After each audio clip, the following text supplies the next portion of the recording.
Hey, you awesome folks! Thanks for taking this journey of discovery with your guide, Keith Haney. You're listening to the Becoming Bridge Builders podcast, your favorite podcast for everything from racial reconciliation to education innovation, justice reform, and leading change in the 21st century. This podcast is for people who love to be challenged with difficult topics, but want practical solutions to solve these challenging issues. Becoming Bridge Builders makes change possible. Each week on the podcast, Keith invites innovative thought leaders to share how they are building bridges in their area of expertise. You will hear breakthrough ideas and concepts that are changing the world. He's featuring guests who are best-selling authors, leaders at Microsoft, entrepreneurs, leading educators, professors, lawyers, and so many more. Listen in to learn how you can be the bridge to the change you are seeking. My guest today is Dr. Delia Claremont, a physician with expertise in helping families cope as they deal with a serious illness. We're going to chat about her daughter's story and when she fell off the horse onto her head, very challenging recovery. This experience cemented her passion to support caregivers of people facing injury and illness. She recently released a book called Coping Courageously, a heart-centered guide for navigating a loved one's illness without losing yourself. She supports caregivers using a framework that she created called the Courageous Caregiver Roadmap. We welcome her to the podcast. Well, Doc, how you doing today? Good to talk to you. I'm doing great. Thanks so much for having me. It's a pleasure having you on. I'm dying to have this conversation. There's so many people in our world who are dealing with or will be dealing with probably at some point in their life, either ill or ailing parents or relatives. So it's always good to have that. How do we support people as they cope through those difficult navigations of life in our generation? So thank you for being able to come on and give us some insights from your own personal experience. My pleasure. I like to ask my guests this question to kind of get to know you a little bit better. What's the best piece of advice you've ever received? I think the best piece of advice that I have ever received, which I have given to my daughters over and over the years, is don't judge your insides by other people's outsides. And the reason I say that is that we as human beings generate a lot of our own suffering by comparing our experience to how we think it should be. And so for sometimes that is, that person looks like everything's happy in their life and I'm struggling or fighting with my spouse or having troubles at work, when in reality, that other person probably is also fighting with their spouse or having troubles at work or having their own flavor of challenge, because that's just the way life goes. So us comparing our own real complicated life to someone else's perfect shiny life generates a lot of suffering that is just unnecessary. There's enough real suffering. Why would we want to generate extra suffering? Right. Someone said tomorrow has enough troubles of its own, not to worry about going and adding more to it. So right. I love that. I'm always curious, people like yourself who have lived life, have people in their lives who come alongside them and been role models and mentors. Who were some of those people in your journey? And tell us what about them made them special. That's a great question. I think I'll list two people, if that's okay. Sure. So I came from a little bit of a challenging childhood, but I had an aunt who I didn't see that often, but I held her out in front as a kind of beacon of the kind of woman that I wanted to be. She had 6 children. She had 5 living children at the time. And she had this beautiful garden, and she would make her own pasta sauce from scratch, and she would make pasta from scratch, and it would be hanging in the kitchen. And she would have big family dinners where, all the children would sort of bicker, but there so clearly was love there. And that was not the experience in which I was living. And I just thought, I want that. And I feel like I did create that, and I'm really proud and happy of that. And so she didn't even know she was that to me. And so for me, that's the interesting part about that story, is that she was just living her life, but I saw it and integrated it into my goals, my vision for myself, and it really helped me live a better life as an adult. So that's one. And the other is my father. And I want to tell you a little story Sure. to illustrate this. So he is a unique dude. Let me just say, he's a unique dude. I didn't grow up with him, but I did see him growing up. And he is kind of an introverted, live alone, engineer turned artist kind of interesting guy. And he was working as an engineer. And then in his 50s, he took up sculpting, he took up art. And he was doing it on the weekends, working full time. And then at some point, he decided, I really need more time to work on my art. That's what I want for myself. So he went to his job and he said, I need to work every other month. So I'll work for a month and I need to be off for a month so I can really focus on art. And then I'll come back and work for a month. And of course, they said, get out of here. Like, no, are you out of your mind? This is not a thing that people do. And he said, okay, it's been great working for you. Thank you, goodbye. Basically, he had decided he was an engineer. He was willing to go work at a pizza place because this is what he needed for his own well-being.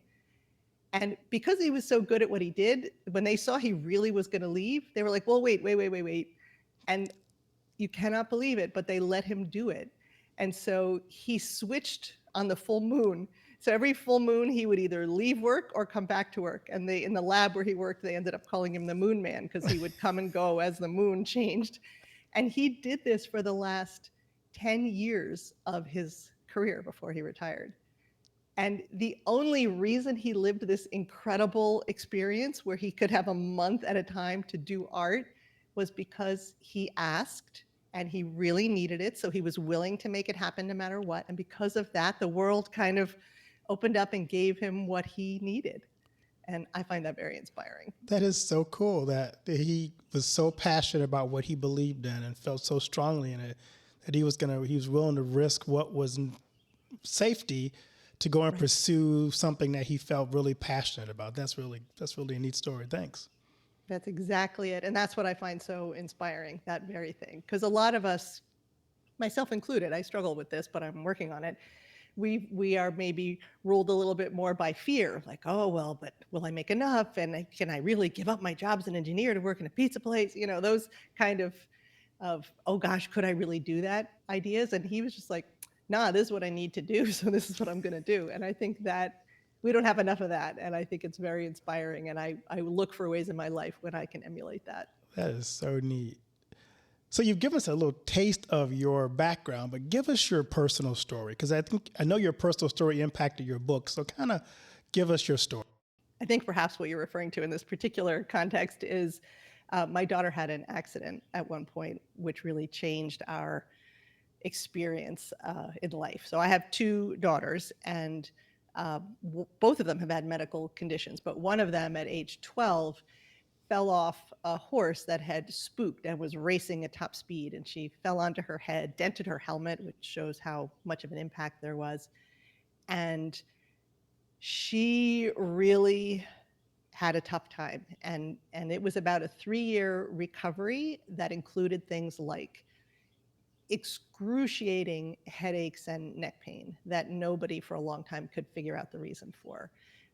It made it in the beginning, impossible for her to go to school. And so she couldn't go to school. And then we would go to doctors and they would say, oh, brain rest, brain rest, brain rest, brain rest, brain rest. And we're like, it's been weeks, it's been more weeks, it's been more weeks. The girl's got to go to school. Like, what do we do here? And she was sobbing and screaming and unable to sleep and had 12 out of 10 pain 24/7, in addition to a whole bunch of other things. And so after a while, we tried to send her to school, but she couldn't do anything. And they didn't make her do tests. They didn't make her do any work. She just would try to go to school. And every single day for months, by 11 o'clock, she's in the nurse's office and the nurse is calling me and saying, you have to come get her. So we did this crazy thing for months where, like, every day we were like, maybe today it will work and we'll just take her to school and it's going to be okay. And every day she was in excruciating pain, couldn't cope, and had to come home. And so she lost not only her experience of herself as a learner, but she lost all her friendships because she was not fun to be around and she couldn't do anything anymore. And, she was miserable. And so other 12-year-old girls are not wonderfully supportive of a situation like Right. that. So she lost her whole sense of who she was. And eventually we realized, well, this is silly to play this game every single day. And we pulled her from school. And the plan was to homeschool her. So I was working. And my boss at the time, thankfully, was very supportive because I went and said, look, this is our situation. Either I have to quit or I can bring her with me and I can homeschool her while I work. And he said, okay, let's try that. So this was the first time, it had been now many, many months, that we realized, oh, guess what? She can't read anymore. They didn't know at school because they weren't having her do anything. But I was having this fantasy, oh, she'll just sit next to me or lay on the ground and do her work, and I'll do my work, and then we'll send in the work to the school and it will be fine. But no, so she couldn't read anymore. She couldn't understand. And she had been a straight A student in a college prep school up until that point. And so that was a big, like, oh my gosh, this is very different. Like this isn't just like, well, let's wait a few more weeks and she'll go back to school again. Our whole situation had to change. And so not only was she in this excruciating pain, but she couldn't read. Her swallowing was backwards. Food would come out her nose when she would swallow. She couldn't understand language in the same way anymore. Her personality changed because her brain was damaged. She had tremendous anxiety and depression that she had not had before. And so it really upended our whole family, not just her, but me, my husband, and her sister as well. And so the other thing that was challenging for us was that nobody could figure out what to do. And, we like it in medicine when we say, oh, you have this problem and here's the pill that fixes it. But this was a complex situation. Nobody could figure out what to do. The advice we were getting from the medical system really wasn't helpful at all. I was in integrative medicine at the time, so I took her even to our integrative medicine doctors. That information also alone was not particularly helpful. They said, well, stop eating sugar and clear the mold from your basement and all the pain will go away. And of course, that wasn't true. And so what ultimately happened, speeding towards the end, is she had, led by me, a truly integrative, palliative, meaning symptom-based treatment plan, which included a ton of stuff. So medicines, procedures, injections in her neck, surgery for her neck, meditation, guided imagery, yoga, massage, EMDR, which is for trauma, because the fear she felt while she thought she was going to die on that horse. Something called behavioral optometry to help her eyes and her brain work well together. Something called neurofeedback to get her brain back online, plus counseling, plus physical therapy, plus chiropractic. So this kind of all-around approach, plus an educational approach of a school that was specifically for kids who were struggling with learning but were very bright, got her better. It ultimately got her better. And she just fairly recently graduated from college with very high marks, and I'm so proud of her and happy for her. But also she grew as a person. She did. And towards the end of it, she was able to see that there really, truly were blessings, even in this incredibly difficult experience. And so I think that whole experience impacted me as a person, for sure, but also as a doctor, really getting what it's like from the other side and really getting how important integrating a fully medical approach plus complementary modalities to round out the whole person and whole family approach to getting better from something complicated. That's an interesting story. I'm curious, because you've been on both sides of this coin. As a doctor, you know what the doctors say. But for people out there who are struggling with people who are dealing with illness in their family, and they're caregivers to people who have a lot of medical issues and require a lot of time, what would you kind of say for people who don't really understand? Because I think a lot of people look at that on the outside. They don't understand the frustration, even the pain that the caregivers are going through. And they kind of sometimes dismiss it going, oh, it can't be that bad. Or they don't know even how to even step in and say, how can I help? Those people are at the end of their wires. I mean, end of the line sometimes because there's so much put on them. So Yeah. maybe kind of speak into that, who people who are listening, for those people in that situation. Absolutely. So I'm an integrative palliative care physician, and so that means not just end of life, but the care of people with serious illness. And the way I see it is whole person care for families, not just patients, families facing serious illness, using all of the tools that work. So that's all the medical tools and the non-medical tools. And what I found as my time as a practicing integrative palliative doctor is that some families, even with a very difficult diagnosis, were doing okay. They were struggling, of course, because it is so incredibly hard, but the family wasn't falling apart. And then other families, same severity of diagnosis, but these other families were really fracturing and struggling to the point of, hanging on by their fingernails as a family, like really not doing well. And I became very interested in what's the difference? What are the people who are tired and overwhelmed, but finding meaning in the experience, getting the help that they need, connecting as a family instead of, everyone to their own corners? What are they doing? And if we teach that stuff to the other families, can we help those families do better? And of course, it turns out you can. And that was why I wrote this book. My book is Coping Courageously, a heart-centered guide for navigating a loved one's illness without losing yourself. And it's in that book are so many tools that the families who were doing well were using that worked. And so from that, I've also kind of tried to figure out, to answer your question, what are the things that people need? Like what helps, aside from reading my book, which I do think helps, but really like kind of in a structural way, what helps? And so I came up with something that I call the Courageous Caregiving Roadmap. And there are 5 parts to that. And this is what I really think people need to do, to know, to get help with in order to cope with the situation of having a seriously ill loved one. So those 5 things are, the first one is managing the medical machine. So the medical system is crazy and a mess and does not work as well as we all wish that it would. So I do think that it's important for people to learn, how do you get the best from your doctor? How do you keep your loved one safe in the hospital? What should you bring when your loved one goes to the hospital? What do you do if they're about to give your loved one a blue pill and you never saw that blue pill before? How do you keep track of all the stuff?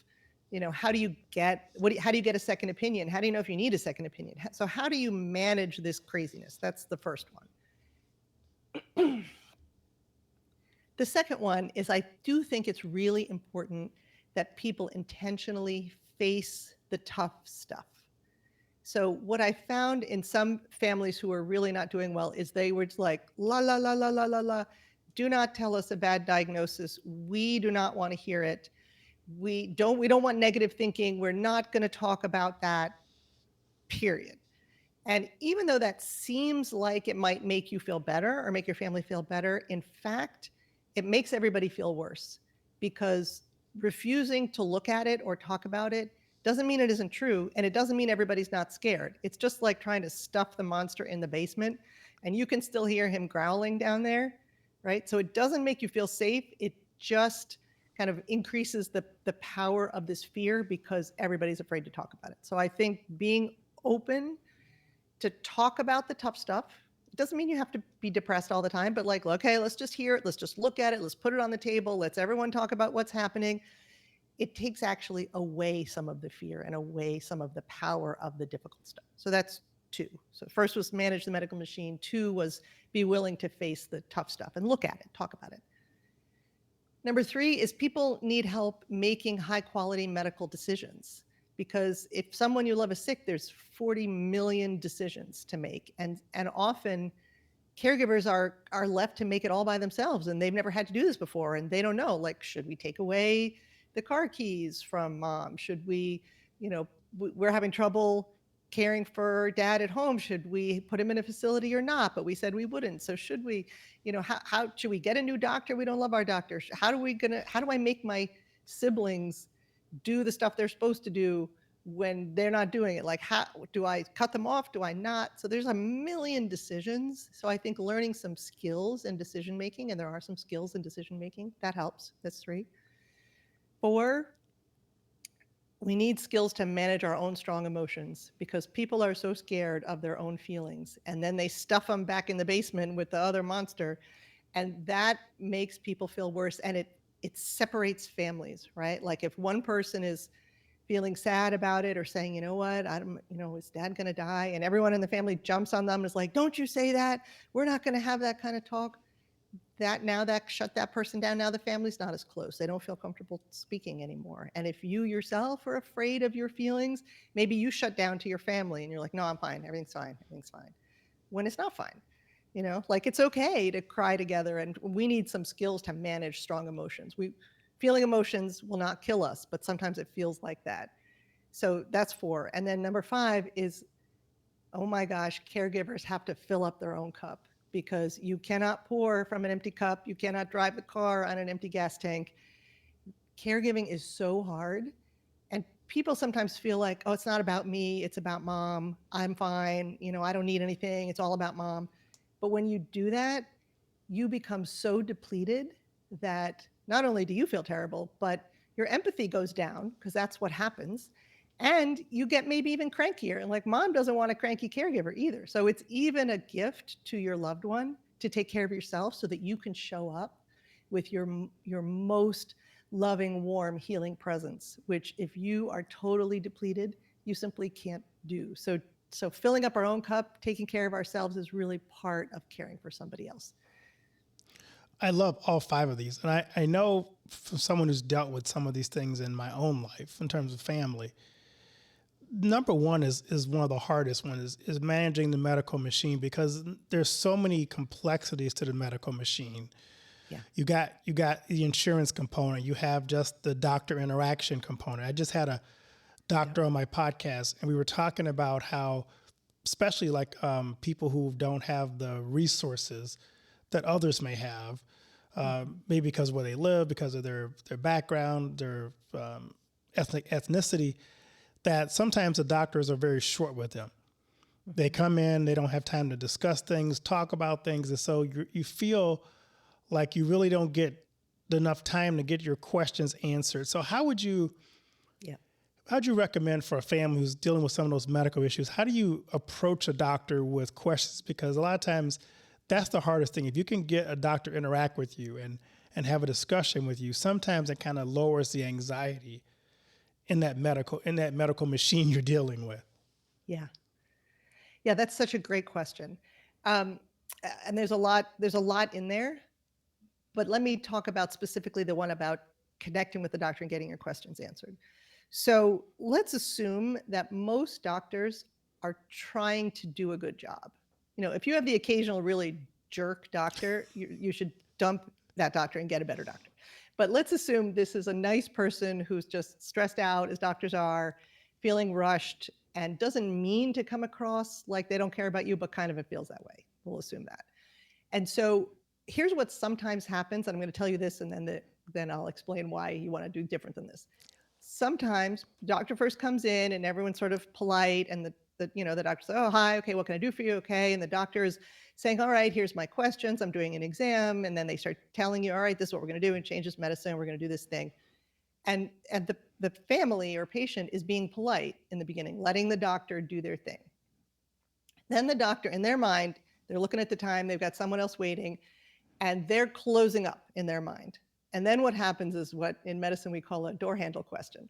So the family has been waiting for their turn, but the doctor thinks they're closing the visit and they're about to move on to the next person who's waiting.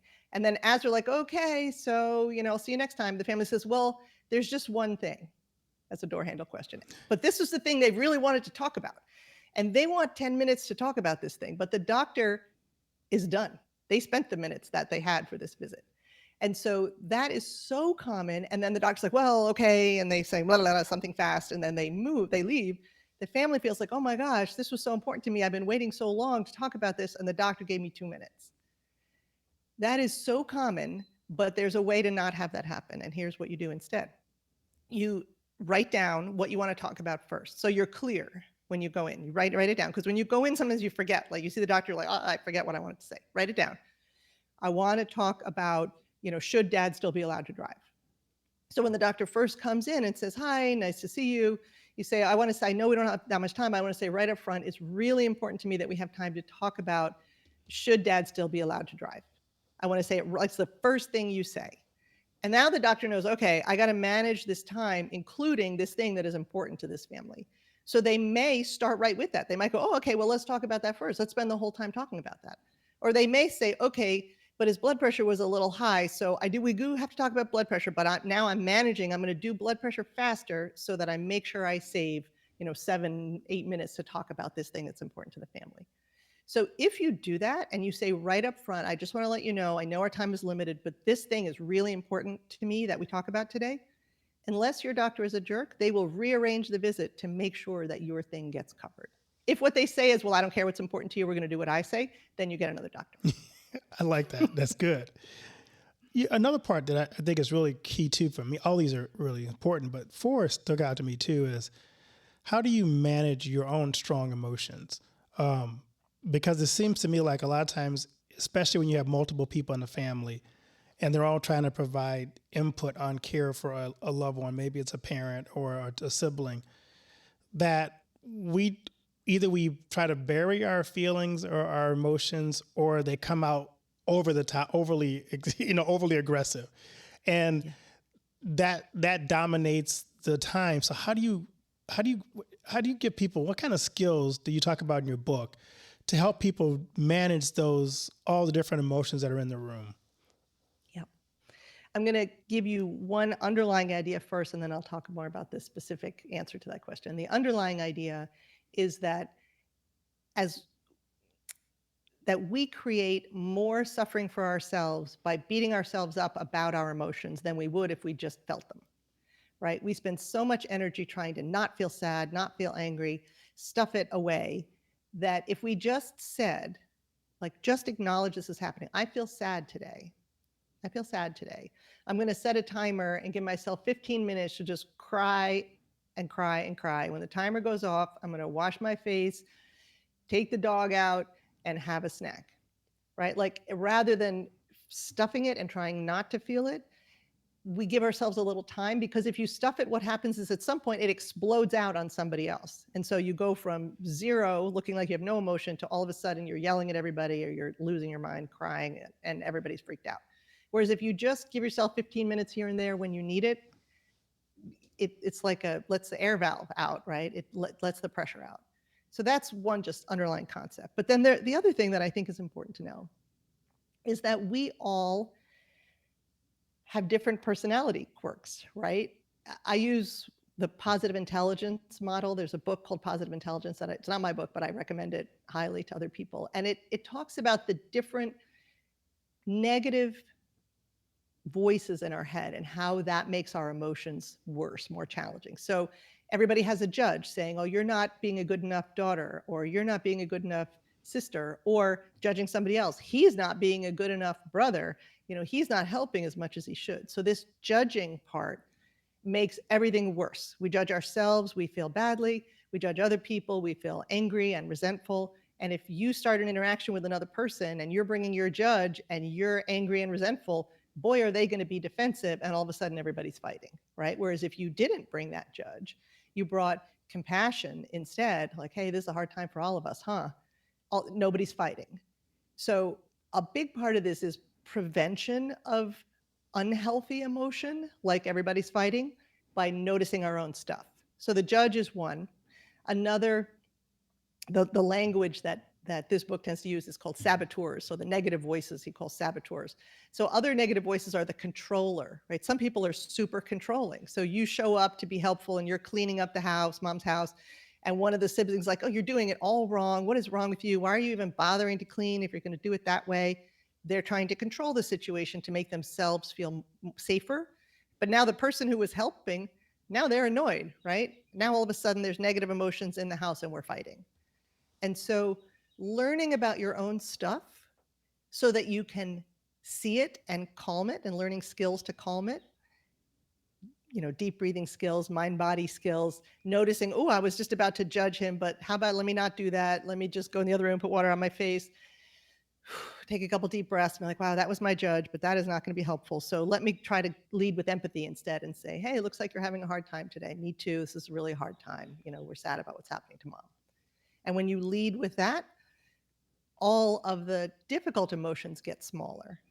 And if what you're left with is sadness and grief, those are perfectly fine, normal, healthy emotions, and you shouldn't try to make them go away.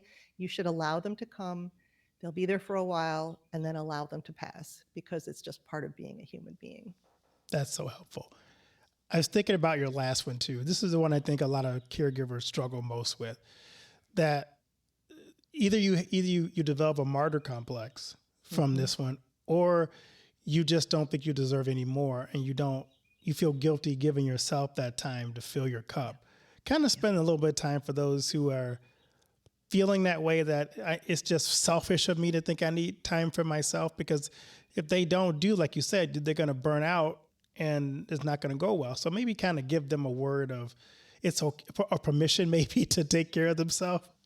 Exactly right. Yeah, I think almost every caregiver feels this way. So if you're a caregiver and you feel like, oh, it would be selfish of me to think about myself because it's really all about mom or dad or my spouse or my sister or brother or my friend, you are in good company, because almost everybody feels that way.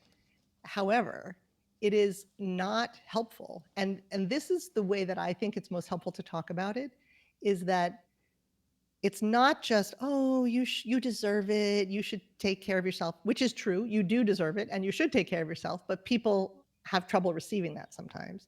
But the truth is, you will be a lousier caregiver if you allow yourself to get depleted. And if you truly care about your loved one, you want to show up as the kind of caregiver that they deserve. And if you wear yourself to the bone, I don't care how wonderful a person you are, you will not be as good a caregiver. You will be more short with them. You'll be cranky sometimes. You'll be more perfunctory, like you're doing the things you need to do, but in your mind, you're somewhere else. You're not bringing your wholehearted, loving self to every moment. And that is not the kind of caregiver that your loved one deserves. They deserve someone who is filled up as a human, physically, emotionally, spiritually, who is truly present, bringing their loving energy because they have enough energy, because they took care of themselves and they filled themselves back up again.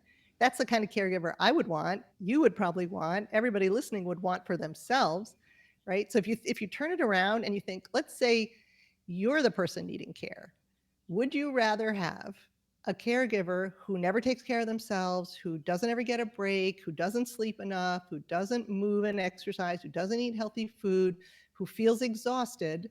Think about how that person's going to show up.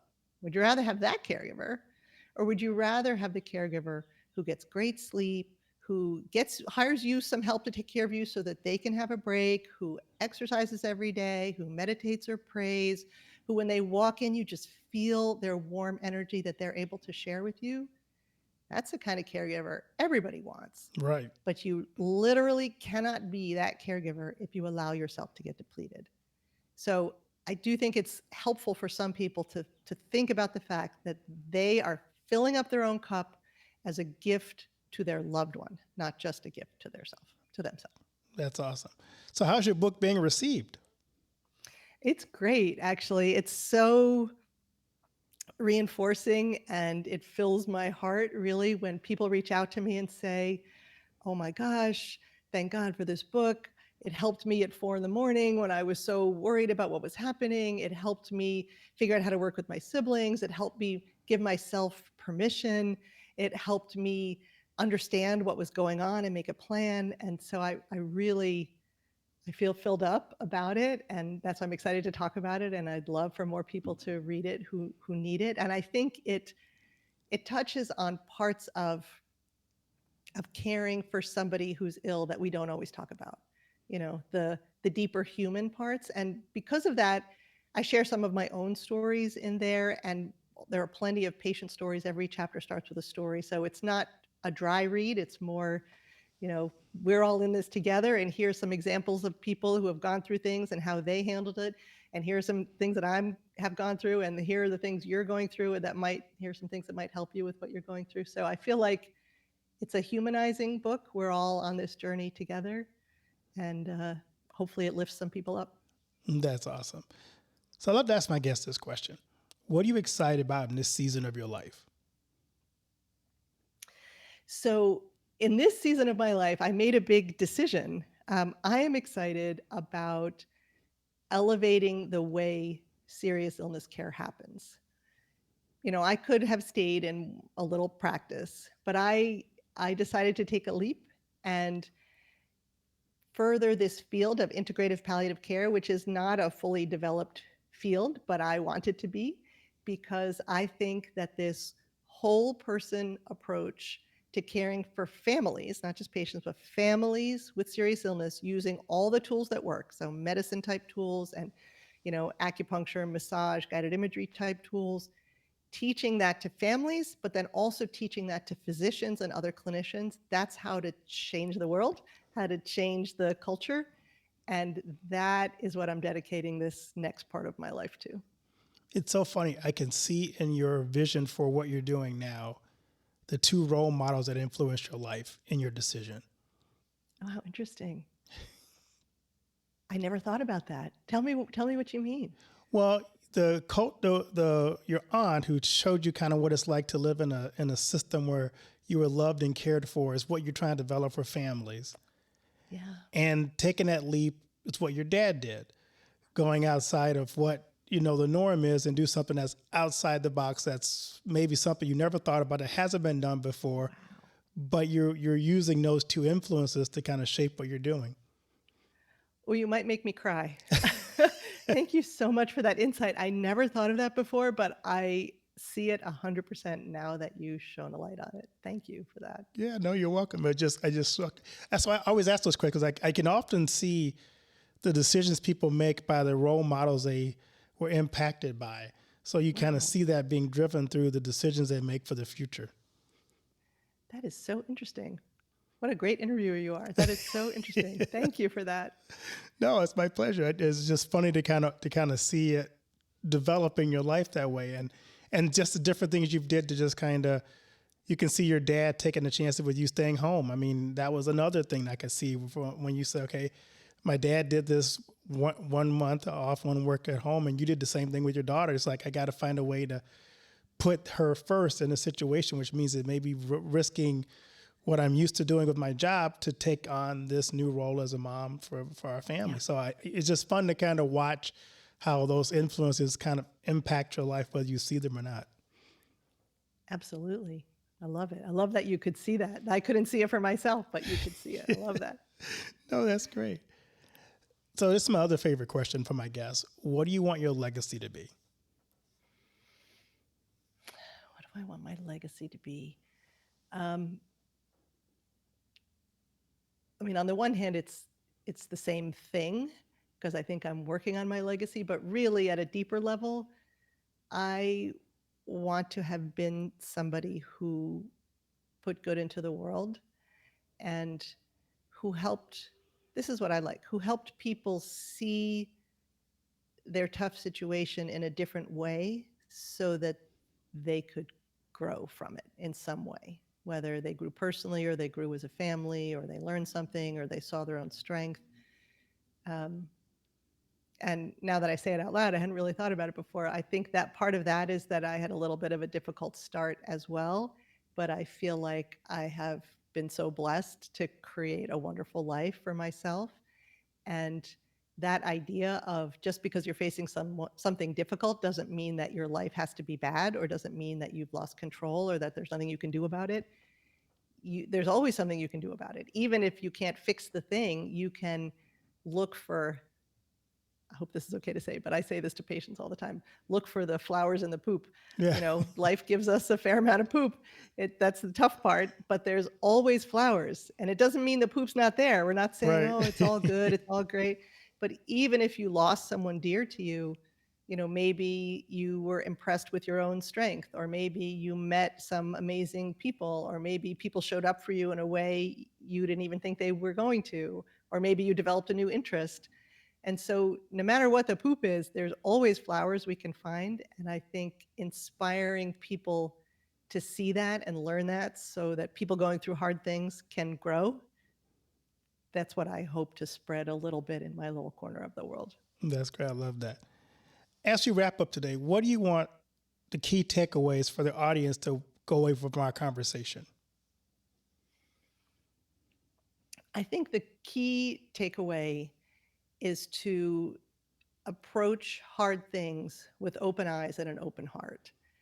And so that means don't stuff the hard things, be willing to see them, but don't get sucked into the hard things either. Bring your lightness, your love, your laughter, your caring.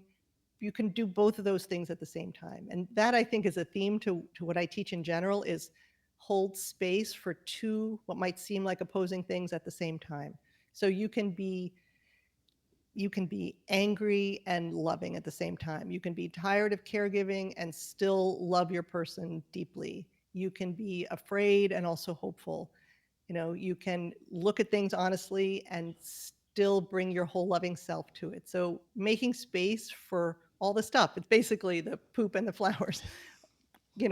Making space for the hard stuff and also making space for the hopeful and light stuff at the same time. I think if we approach walking through the world that way, it just works better for us and for the people around us.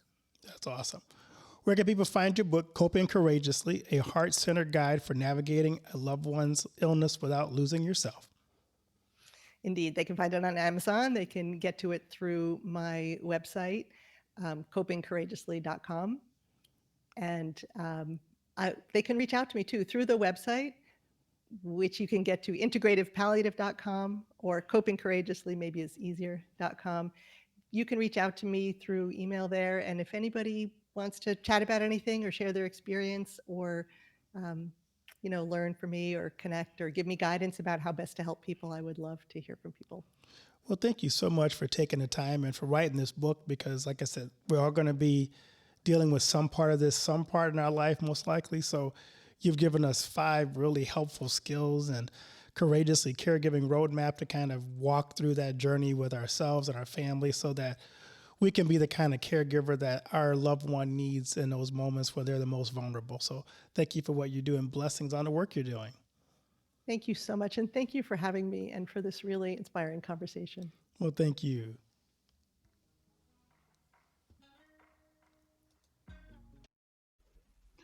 Do you know that most entrepreneurs hit a revenue ceiling and have no idea why? They're working harder, spending more money, running more ads, but revenue stays flat. My friend Dr. Noah St. John calls this the invisible break. He's giving our listeners a free revenue ceiling audit to help you see what's really holding you back. You'll get a free 30-day membership to NoahBot, giving you access to Dr. Noah's 30 years of experience to help you reach your next level. But hurry, because there's only 50 available this month. So if you're tired of being stuck at the same revenue level and want to finally break through, get your free revenue ceiling audit at drnoahvault.com in the affiliate link that'll be listed in the show notes.